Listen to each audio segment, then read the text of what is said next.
بسم اللہ الرحمن الرحیم۔ السلام علیکم ورحمۃ اللہ وبرکاتہ۔ الحمد للہ وکفی وسلام علی عبادہ الذین اصطفی، اما بعد۔ حاضرین و ناظرین، یہ درس حدیث نمبر 557 ہے اور آج کا عنوان ہے مومن کا آئینہ اور حقیقی بھائی ہے۔ بسم اللہ الرحمن الرحیم۔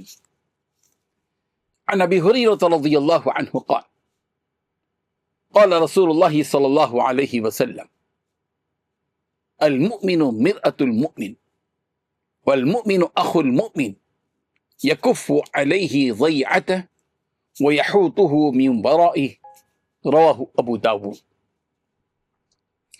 ترجمہ یوں ہے، حضرت ابو ہریرہ رضی اللہ عنہ سے روایت ہے، رسول رحمت صلی اللہ علیہ وسلم نے ارشاد فرمایا، مومن کا آئینہ ہے اور مومن کا بھائی ہے۔ وہ اس کے نقصان اور ضائع ہونے والی چیز کی حفاظت کرتا ہے اور اس کی غیر موجودگی میں بھی اس کی نگہبانی کرتا ہے۔ حاضرین و ناظرین، اس ارشاد گرامی میں رسول رحمت صلی اللہ علیہ وسلم نے اہل ایمان کے باہمی تعلق کو، آپسی رابطے کو نہایت خوبصورت مثال کے ساتھ واضح فرمایا ہے۔ آپ صلی اللہ علیہ وسلم نے مومن کا آئینہ قرار دیا، کیونکہ آئینہ انسان کی خامیوں کو بغیر مبالغے اور بغیر عیب جوئی کے سامنے لاتا ہے۔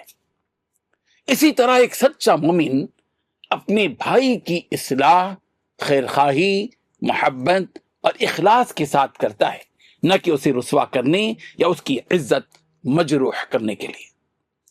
اس حدیث میں رسول رحمت صلی اللہ علیہ وسلم نے مومنوں کے درمیان اخوت اور ہمدردی کا ایسا معیار بیان فرمایا ہے جس میں ایک مسلمان دوسرے مسلمان کے دکھ درد کو اپنا دکھ درد سمجھتا ہے۔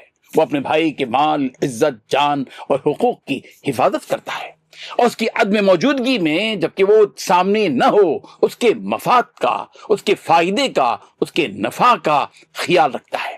اگر اس کے بارے میں کوئی غلط بات سنے تو وہ اس کا دفاع کرتا ہے، اور اگر اسے کسی نقصان کا اندیشہ ہو تو حتی المقدور اس سے بچانے کی کوشش کرتا ہے۔ حاضرین، یہ حدیث ہمیں یہ بھی سکھاتی ہے کہ ایک مومن صرف اپنے ذاتی مفادات تک محدود نہیں رہتا، بلکہ اپنے معاشرے کی خیرخواہی اور اپنے بھائیوں کی بھلائی کا جذبہ رکھتا ہے۔ حسد، بغض، عداوت، غیبت اور بدگمانی ایمانی اخوت کے منافی ہیں، جبکہ محبت، خیرخواہی، تعاون اور باہمی اعتماد اسلامی معاشرے کی مضبوط بنیادیں ہیں۔ آج کے دور میں جب معمولی باتوں پر تعلقات ٹوٹ جاتے ہیں اور لوگ ایک دوسرے کی کمزوریاں تلاش کرنے میں لگے رہتے ہیں، یہ حدیث ہمیں دعوت دیتی ہے کہ ہم ایک دوسرے کے لیے آئینہ بنیں، خاموشی کے ساتھ عیب بتا کر اس کی اصلاح کرنے والے اور مشکل وقت میں ساتھ دینے والے بنیں۔ یہی وہ اخلاق ہیں جو ایک مضبوط اور مثالی اسلامی معاشرہ تشکیل دیتے ہیں۔